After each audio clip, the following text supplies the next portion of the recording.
Hey guys, Heather from Revel Yoga, welcome. Today's posture tutorial is on Camel Ustrasana. I really like this particularly for myself because of the lifestyle that I live as a working mom. I'm constantly hustling my kids from here to there, sitting in a car. And I found over the last year and a half, teaching a lot of Zoom classes, I've been sitting a lot. So what happens when we sit a lot is that the front line of our body begins to kind of shorten and tighten. And that's when you start to see shoulders rounding in. People experience lower back pain. And then also, our hip flexors start to get tighter and shorter. And as we age, we tend to want to pull forward. So I really like this posture. It's a back bend that's pretty accessible to most people, and we can do it in different variations. So for me, what this posture does is really helps to work flexion in the neck. It opens my shoulders, opens the front line of my spine, opens the hip flexors, opens the thighs. So if you are experiencing a lot of sitting in your life, this is definitely a posture that you're going to want to incorporate. First of all, I want to make sure when you come into this pose that your knees are hips width apart. You don't want to go too wide, particularly as you're back bending, because what that can do is create a compression in your lower back, and that's not what we want to do. So profile here, a lot of times you'll see people come back and their butt's sitting back. I want you to lengthen the tailbone down and draw the lower belly in. So you're actually, when we're going into this pose, we're coming into it on an exhale breath. So your lower abdominal muscles are contracting and helping to support the lower spine. Hands in your back pocket. That's how I like to describe this. That's where you want them. And that also will help you to create that sensation of lengthening the tailbone and pulling the pubic bone upward here. Inhale your breath. Draw the shoulders back, broaden through the collarbones. Pretend there is a peach between your chin and your chest here.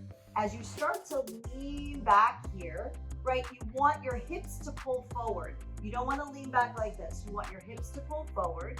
You want to feel like you're lifting your chest up and you're going back over a big peach ball here. So I'm still holding that peach, I'm going to place my hands down onto my heels. And then I'm going to slowly let the head go back.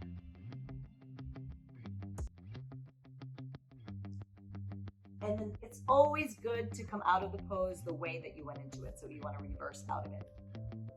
Now, I know not everybody can go all the way down and put their hands on their heels. So there's a couple options here. You can, one, tuck the toes. That raises the heels a little higher. You can place your blocks to the highest setting right beside the heels.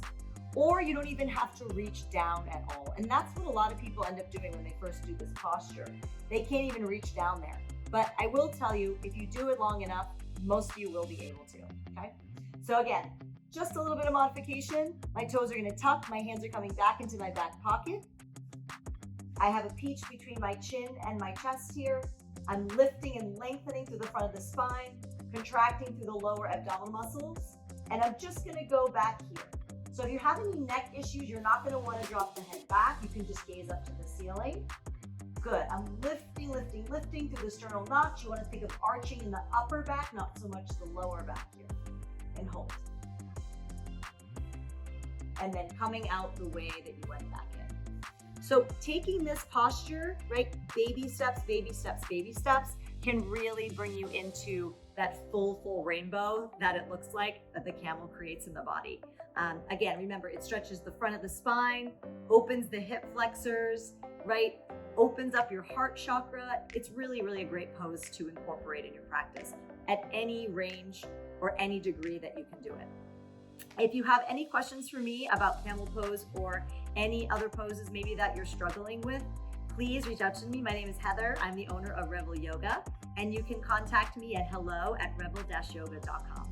Thank you so much for joining me, and I will see you next month with my next video tutorial. Bye-bye.